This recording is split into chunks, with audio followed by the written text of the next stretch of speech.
Hey guys, this is Adam Ferns here, and wow, I actually nailed the intro this time. Oh my god. Okay, anyway, this is the first video I've done in a while. I'm sorry I may have abandoned you guys, but haven't got much free time, and I'm just trying to record a bit quieter than normal because I don't want to disturb my parents. So that's why I'm not really shouting like I normally do. But anyway, this is an opinionated video, and I did say I'll do this video on my last one, or another one.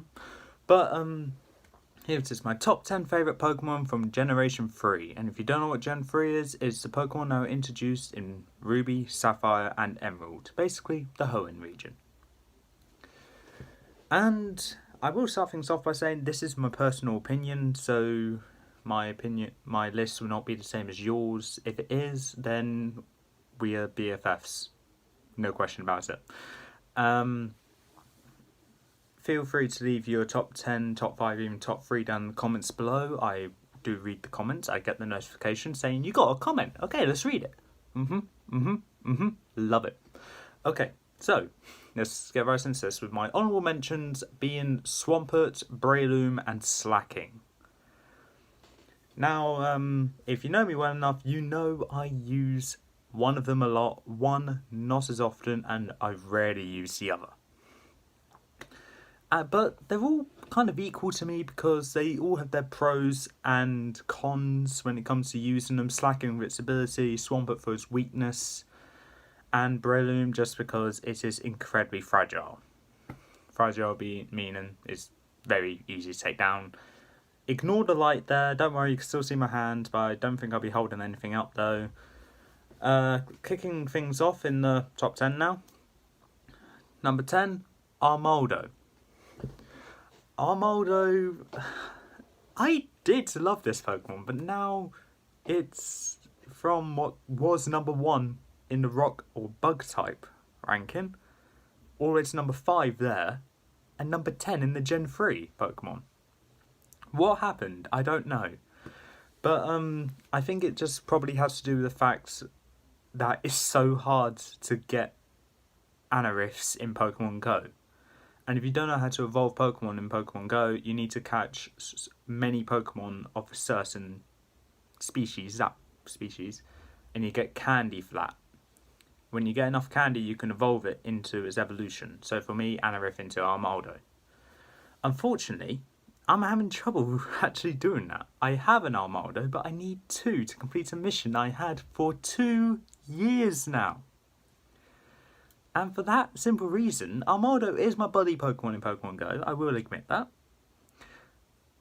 I don't like it. I hate it because of that, but I like it because of how useful it can be. Nothing new. Because of how useful it can be, but it does get beaten very easily. Especially from someone that's going to be going against Armaldo soon, it will be taken down very quickly. By the measure of his team, yeah, it's going to go down in probably 1 or 2 hits, so I'll be lucky to get a hit off. Number 9 is Blaziken, and if you know me well enough, which I know one of you do, that watch this, maybe another one, if he actually does watch this, you know who you are. I use this thing a lot. I really do I love this thing. Unfortunately, it gets beaten by another fighting type, and you should know which one if you've seen my previous videos, or you know how bad Emboar is. But Blaziken is the Kung Fu Chicken.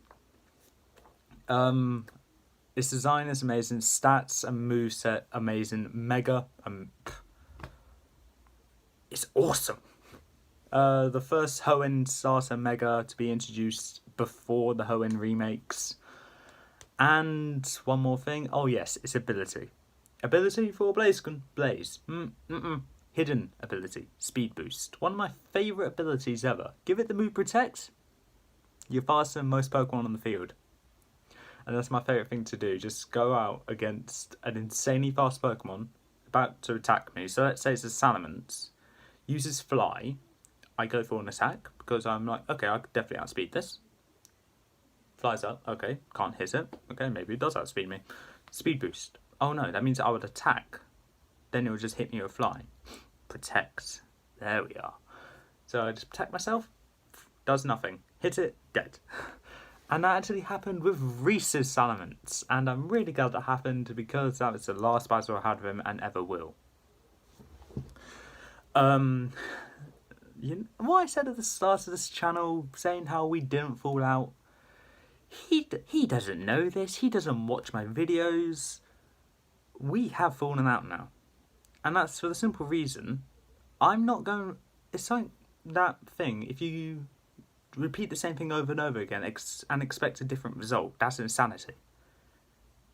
That's basically what I'm doing. I'm doing the same thing, asking him the same thing over and over again, and I always get the same bloody result. And for that reason, it's kind of done. And you'll understand why if you got to know him and how it gets really infuriating after a while. But that's just me. Anyway, don't expect a collaboration with him. I have no intentions to. If he can't be bothered to put the effort in to even come round mine before this whole pandemic to hang out with me or make a collaboration, join in on a video like when I was in the Dimensional Gamer Squad, why should I? Really no point. If he's not going to put the effort in, then why should I? Simple as. 8th place, Flygon. This was my favourite Pokemon of all time. I don't know what happened to it to make it go down, but it has to do with its weakness, the fact it gets outclassed by other Dragon types, its design is great, its moveset is great, its ability is kind of expected to levitate, but it's just mediocre actually. I loved it, but it's just mediocre. There's nothing else I can say about it. It's just not great anymore. Sorry Flygon, the years have not been kind to you. They haven't been kind to number 1 either, but number 1's actually pretty good, in my opinion.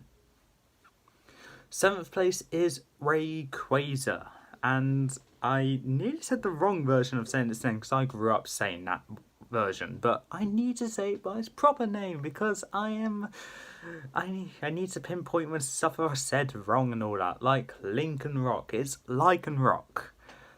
But Rayquaza. Rayquaza. It's the... Yes, it is. The only legendary on this list. And it's a good one, I'll be honest. If you haven't used Rayquaza, where have you been? Sorry, no offence, but where have you been? It's honestly one of the best Pokemon, legendary-wise, that I've ever seen. One of the strongest, not the strongest, though. The strongest belongs to either Arceus or Ultra Necrozma. This is a fact. It is a fact, actually, if you watch a certain video of all the legendaries Pokemon fighting each other. Those two are the final two. Rayquaza was close, though. But Rayquaza's not here just because of Rayquaza. Because Airlock is not a great ability. Moveset, yes. Stats, yes. Design, yes. What's better? Mega Rayquaza. The only Mega to not require a Keystone. Because you can give it literally any item you want, and it will still Mega Evolve, instead of having to give it a stone to evolve it.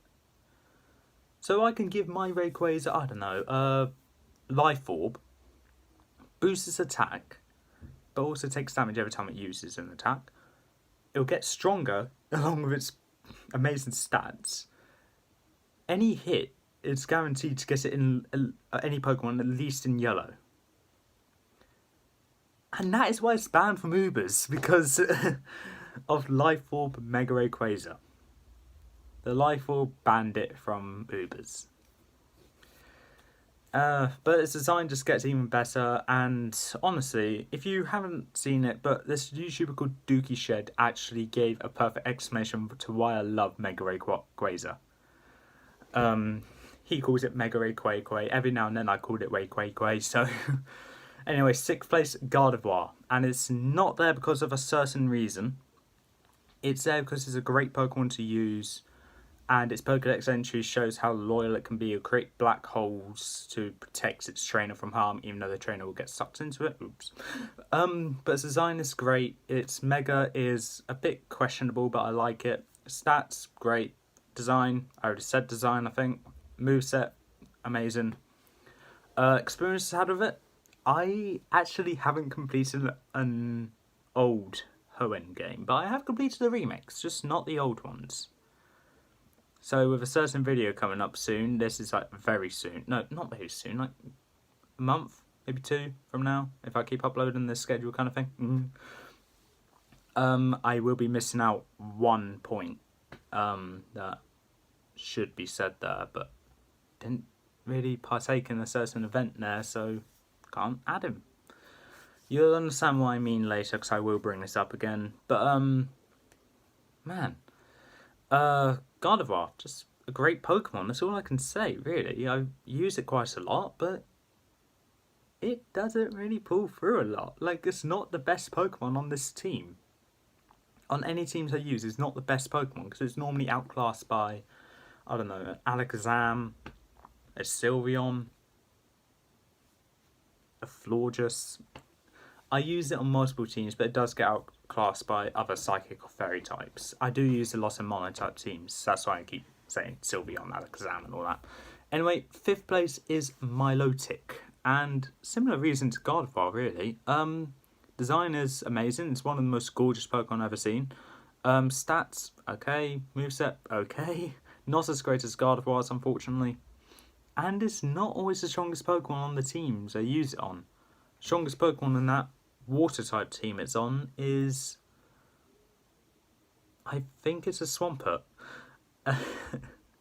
Ignoring its weaknesses, it's a Swampert. Maybe a Greninja, I'm not sure.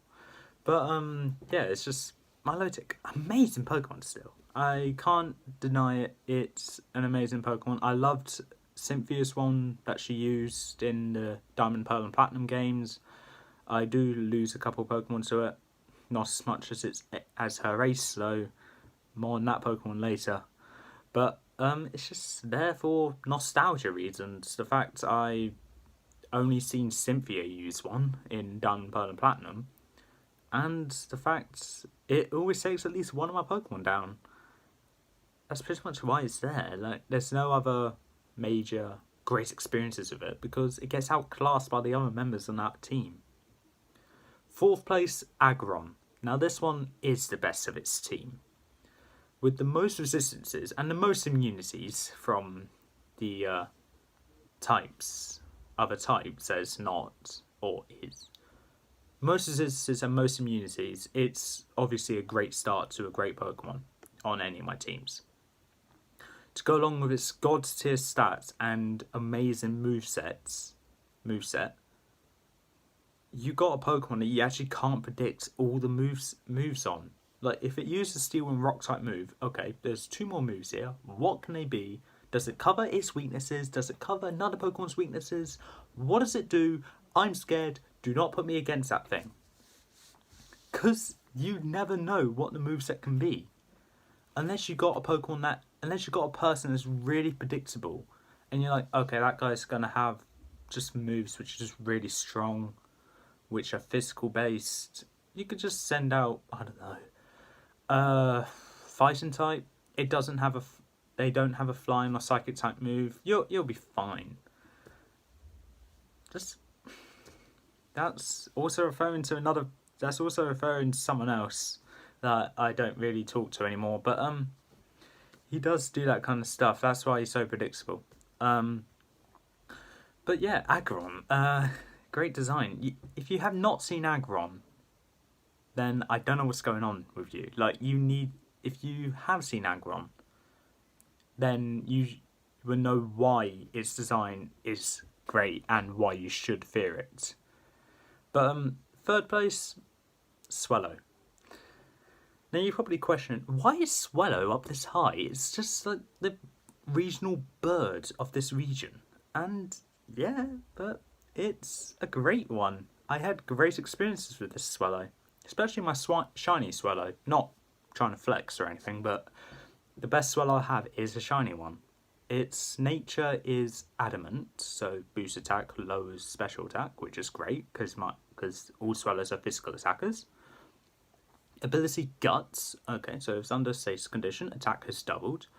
Give it the Toxic Orb, okay, boosts the attack every time when it's poisoned, okay, yeah, it does lose HP though, unfortunately, but okay, you can work with that.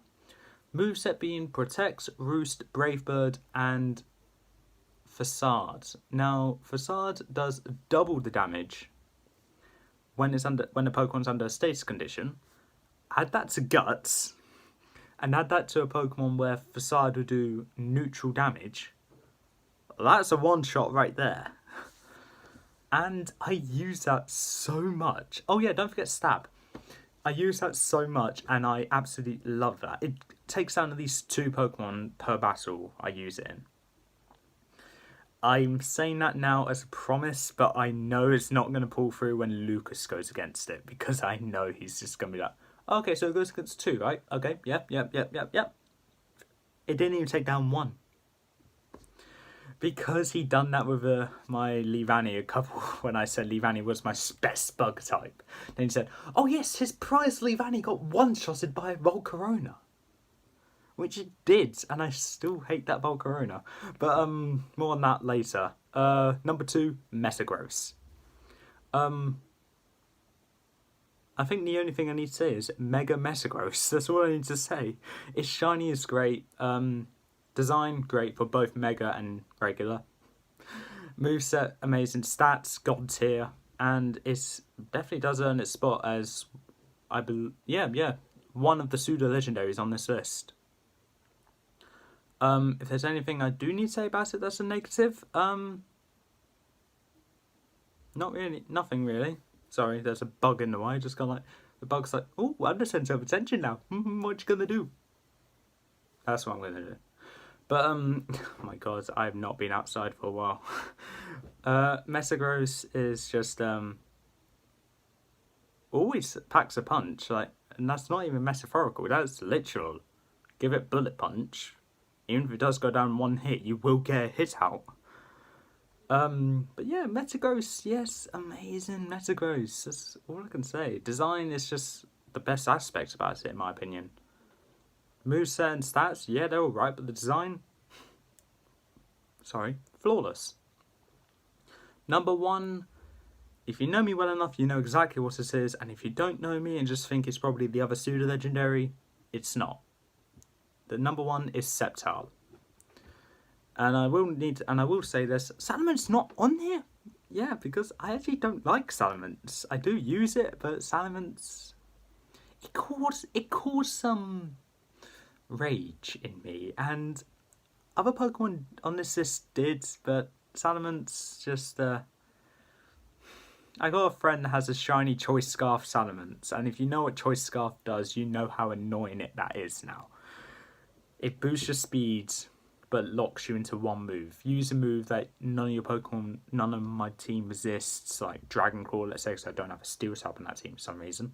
That's a one-shot each time, because there's Moxie as well. That is the most annoying thing, and I can't outspeed it. The only thing that I had to rely on is surviving a hit and taking it down in 1 hit. It doesn't work. But yes, Sceptile is number 1. And it's for the simple reason, Sceptile's actually my most powerful Pokemon on any of my teams. Now, you're probably saying, wait, Garchomp, Lucario and Greninja on most of your teams, and they're pretty strong. Why isn't Sceptile? Why is Sceptile your strongest? This one is a perfectly bred Sceptile. A shiny, perfectly bred Sceptile with Timid as an ability. It boosts the speed and lowers attack, meaning special attack and speed are insanely high.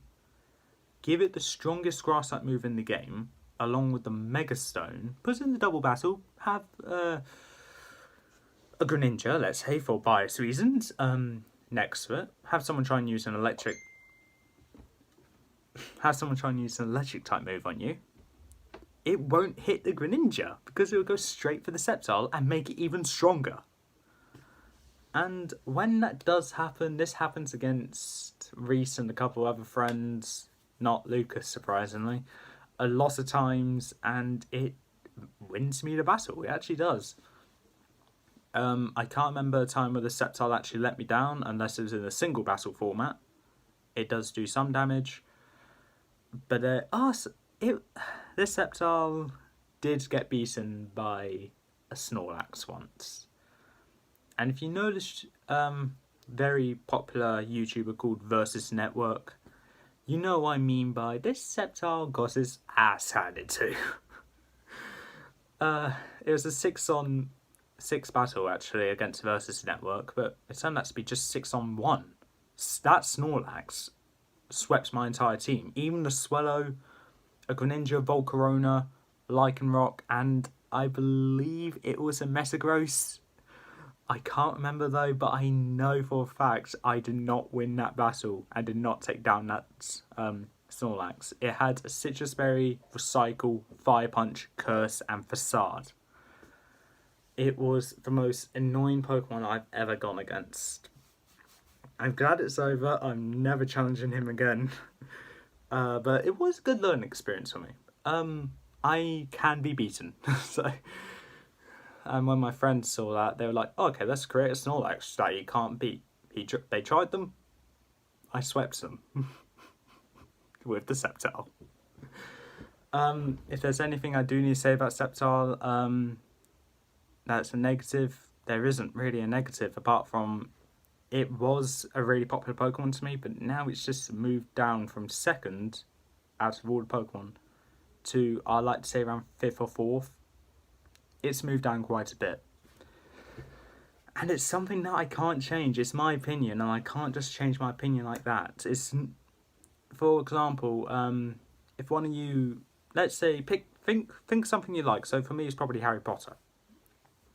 My favourite movie is Order of the Phoenix. You can't just go up to me, or I just can't say, you know what, I think I like Goblet of Fire more. You know what, I like Goblet of Fire more. It doesn't change like that. You need to actually think of a good reason why it's better and why the one that was your favourite just gone down. For me, Sceptile, I just haven't used it very often because no one ever battles it. It rarely gets a chance to battle, which is the upsetting thing about it.